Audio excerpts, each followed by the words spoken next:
Hello students, स्वागत है आप सभी का डीके सक्सेस पॉइंट पर। तो इस वीडियो में मैं आपको बताने वाला हूँ नारी का महत्व। इस पर पूरा निबंध लिख के आपको बताने वाला हूँ कि किस प्रकार से आपको अपने बोर्ड एग्जाम में या किसी भी एग्जाम में नारी का महत्व या महिला पे निबंध लिखना है।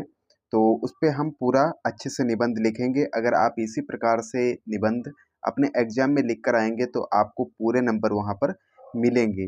तो देखते हैं किस प्रकार से हम निबंध लिखेंगे। अगर आपको किसी और टॉपिक पे निबंध चाहिए तो आप इसका प्लेलिस्ट चेक कर लीजिएगा। 50 से 60 निबंध इसी पे आपको यहाँ पर मिल जाएंगे। अपनी इच्छा अनुसार वहाँ पर आप निबंध चूज कर सकते हैं। इसके बाद यहाँ पर पहला जो इसका हेडिंग है वो यहाँ पर डालेंगे प्रस्तावना, और यहाँ पर लिखेंगे कि यह सृष्टि निरंतर चलती रहे, इसके लिए सृष्टा वो जिसने ये सृष्टि बनाई है, सृष्टा ने सभी जीवधारियों में नर और मादा बनाए और उसी प्रकार शरीर का गठन किया। दोनों के शरीर, दोनों के ही कर्तव्य, अधिकार, कार्यक्षेत्र सुनिश्चित हैं और वैसे ही स्वभाव प्रदत्त किए हैं। कोई किसी से कम या ज़्यादा नहीं है। दोनों के परस्पर सहयोग से ही जीवन की गाड़ी सरलता और सुगमता से चलती रहती है।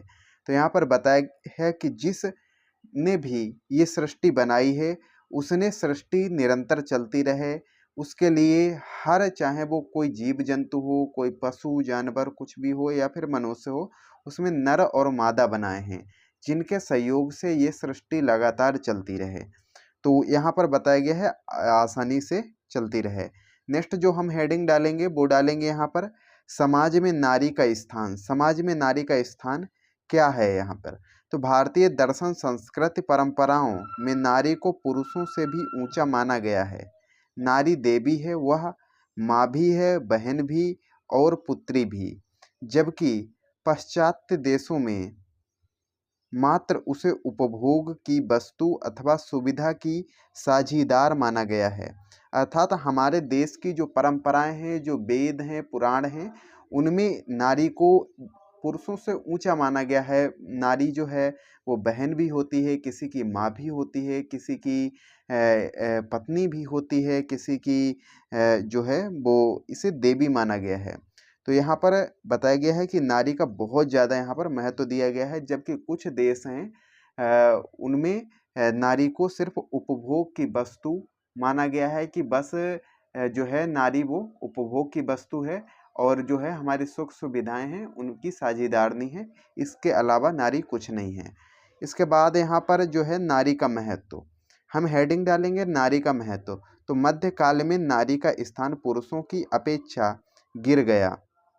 अर्थात ये युग नहीं, इससे पीछे जो युग आया, नेक्स्ट जो इससे पहले आया, उसी में नारी का युग जो स्थान था वो पुरुषों की अपेक्षा गिर गया था और उनके अधिकार भी सीमित हो गए और कार्यक्षेत्र भी सीमित हो गए। नारी को गंदे कपड़े की तरह बरता जाने लगा। साहित्यकार भी नारी को दोषों की खान के रूप में देखने लगे थे। विदेशियों की बुरी निगाहों से बचने के लिए पर्दा प्रथा प्रारंभ हुई। नारी घर की चारदीवारी में कैद हो गई। शिक्षा के प्रति भी नारी को निरुत्साहित किया गया।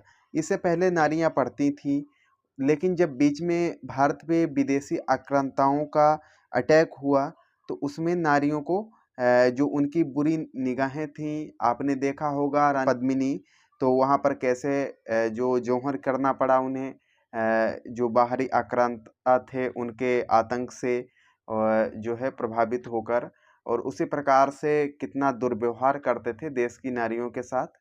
तो उसकी वजह से जो नारियां थीं वो अपने घर में रहने लगी, घर से बाहर निकलना बंद कर दिया, और घर से अगर बाहर इमरजेंसी में निकलती थी तो वो पर्दा करके निकलती थी, जिसे हम घूंघट वगैरह कहते हैं। अलग अलग तरीके से जो है वो यहाँ पर बताया जाता है। तो उस प्रकार से जो हैं वो उनका जो स्थान है वो यहाँ पर गिर गया और उन्हें शिक्षा, स्कूल भी जाने नहीं दिया जाता था, इन्हीं सभी डरों की वजह से।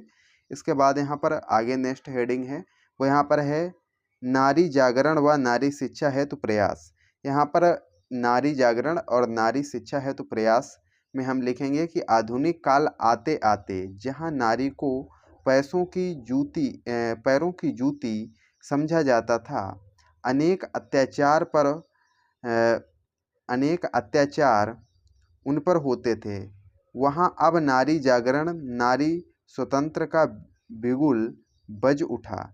स्वामी दयानंद के आर्य समाज ने नारी शिक्षा का मंत्र फूंका।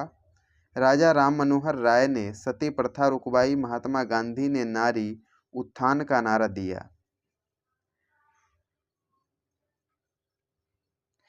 दिया। अनेक सेवी व्यक्तियों ने पतित, अबलाओं, अपछताओं और वेश्याओं का उद्धार किया।